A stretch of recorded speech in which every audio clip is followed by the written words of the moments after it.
Martian equator lies a 45-kilometer-wide impact crater that scientists believe may have been the site of an ancient lake. Here at Jezero Crater, scientists theorize that its frozen soil may contain the most significant discovery of humankind: life. On February 18th, 2021, NASA's Perseverance rover started searching this crater to find out if we're truly alone. What is the likelihood of life on Mars?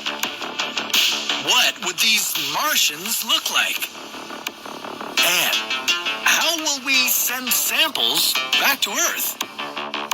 This is What If, and here's what would happen if we discovered life on Mars. As Scientific American puts it, it would take a near miracle for Mars to be sterile. Astrobiologist Chris McKay at NASA believes that Earth and Mars have been sharing materials for billions of years. Kind of like using your roommate's spice rack. What? I thought you said it was communal. Comets or large meteorites that have hit Earth may have also sent debris onto Mars. A tiny fraction of this debris on Mars could have carried the same microbes that kick-started life as we know it on Earth. But what would this alien life look like? Many scientists agree that whatever life on Mars we might find would need to be incredibly robust. With the combination of radiation and freezing temperatures on Mars, could any life form survive such a harsh environment?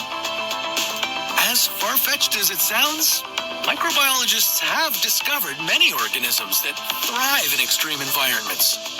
The tardigrade, or water bear, is a highly resistant extremophile.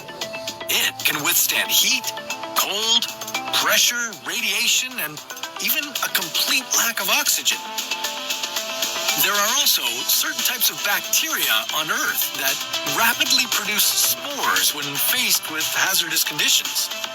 The bacteria can then hibernate during an extended period of drought and withstand intense ionizing radiation. A team of 1,000 geologists, chemists, physicists, and biologists worldwide have drilled 4.8 kilometers into the Earth and discovered robust life forms. Mars has a similar geological past to Earth, so looking underground could be a great place to start. By drilling into the Jezero Crater, we could encounter spores associated with a relatively recent geological era.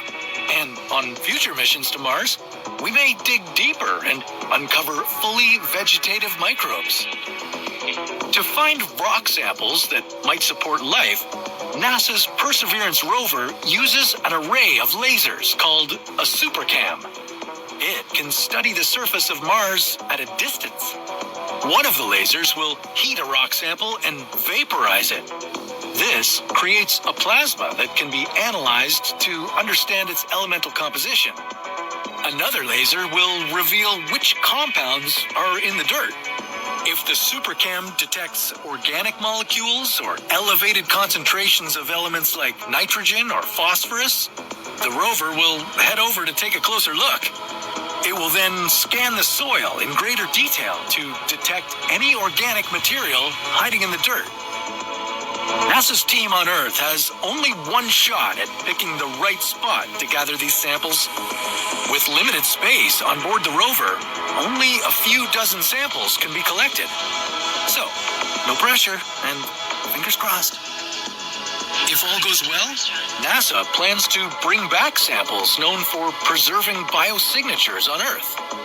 Biosignatures are faint molecular traces left behind by microbes billions of years ago. Once the samples are collected, NASA and the European Space Agency plan 2 missions to get them back to Earth. This involves blasting tubes of rock and soil samples into orbit to be collected by another spacecraft and then returned to Earth. Whoa, this looks kind of fun. If Perseverance's mission is successful, the discovery of life on Mars would be as groundbreaking as the discovery of DNA. In 1543, Copernicus boldly shook the status quo with his theory that the planets orbited the sun. His discoveries completely changed our worldview, no longer putting Earth at the center of the universe. Discovering life beyond Earth could be just as powerful. But not finding any life could raise more questions. Is the Earth truly special? Are we alone out here? Even if we don't discover life, these Martian rock samples will allow chemists to study the geochemistry, mineralogy, and foundational bedrock materials of Mars in detail. This could provide us with essential insights into the climate history of Mars and help us better understand Earth's climate as well.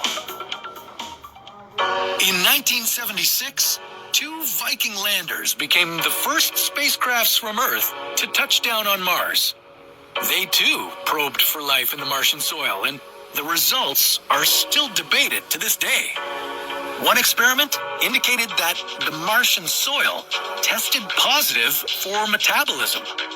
On Earth, this would almost certainly suggest the presence of life. But another related experiment found no trace of organic material whatsoever. While most scientists have not reconciled the conflicting results, the consensus is that there's no conclusive evidence of life on Mars. But several researchers disagree.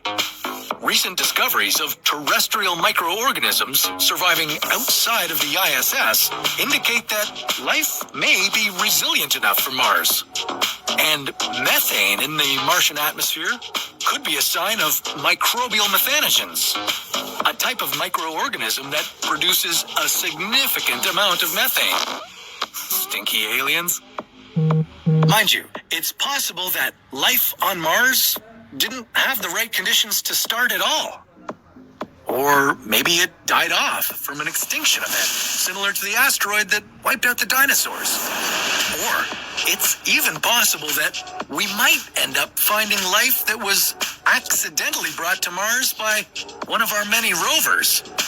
Let's hope this Perseverance mission doesn't turn into a $2.7 billion facepalm. If Mars is your bag, well, have you ever thought about setting up shop there? With recent developments in rocketry, colonizing Mars might be possible in our lifetime.